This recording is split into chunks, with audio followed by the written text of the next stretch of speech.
Since the spring, I've been thinking about ways to make my classroom a more culturally responsive learning environment. I explored the idea of creating an effective third teacher in my group chat, and I'm really excited to create an inquiry that I'll hopefully be able to implement in September in my real classroom. As the Capacity Building Series monograph on culturally responsive pedagogy states, culturally responsive pedagogy is not about cultural celebrations, nor is it aligned with traditional ideas around multiculturalism. It involves careful acknowledgement, respect, and an understanding of difference and its complexities. My research article was Belonging and Learning to Belong in School, The Implications of the Hidden Curriculum for Indigenous Students by Kiara Raman. It highlights the need for culturally responsive teaching and the issues that the hidden curriculum can cause for Indigenous students. Raman suggests that a culturally responsive teaching environment will support learners' identity as Indigenous students, needs as Indigenous students, and will promote pride in their culture. I also looked at embedding Indigenous perspectives in the early childhood curriculum by Melinda Miller. She talks about 3 different approaches to embedding Indigenous perspectives in practice. Practical, which involves artifacts, symbolic, which involves displaying symbols, and substantive, which involves creating relationships with local members of the community. Some of the changes we made included removing the play kitchen with a Waldorf soil play stand to be used as a longhouse in our dramatic play area. Our class library, we located books that were by Indigenous authors. In our math center, we used natural manipulatives and loose parts. In our art center, we used books related to Indigenous artists and displayed Indigenous artworks as provocations. We tried to think about what our materials might be saying that we value to our students. So we made changes at the Modeling Center, the Music Center, our Small World Center, the Building Center. We changed Literacy Connections and Science Center. We also made labels in both English and Mohawk. We've also made connections to the Ohanda Garia Dekwa and displayed our wampum splitting strip.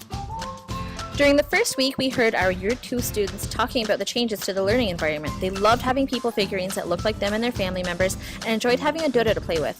Modeling the centers was beneficial for our Year 1 students, some of whom had never been to preschool or daycare.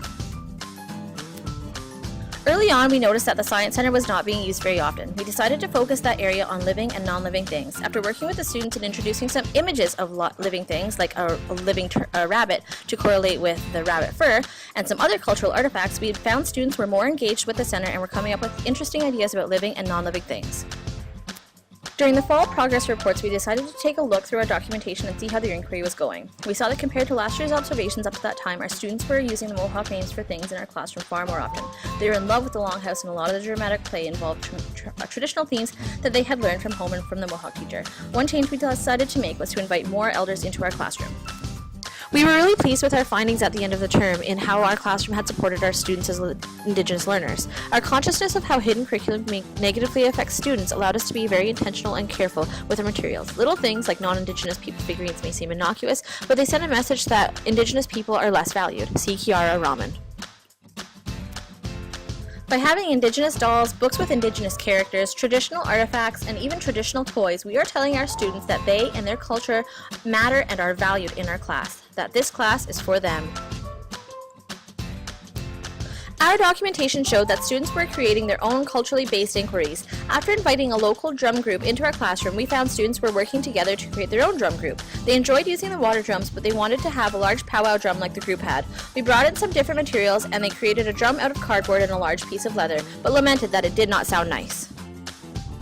We arranged a trip to a local drum maker's workshop, and with a grant we were able to work with the craftsman to create a powwow drum for our classroom. It's been a very popular center in our class. Connecting with the local drum maker is connected to Miller's substantive approach, which suggests that Indigenous people can represent themselves in ways in which they want people to know about them and relate to them.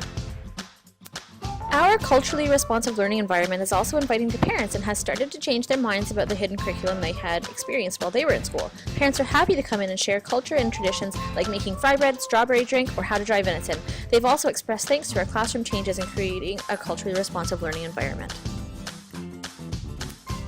My next steps are to become better at asking effective questions to further the inquiries that are started in the class and to be more mindful of students' wonderings and curiosities.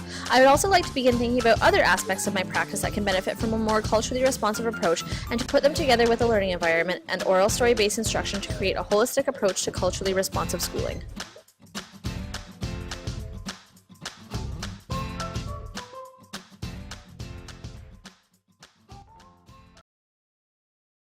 Created using Powtoon.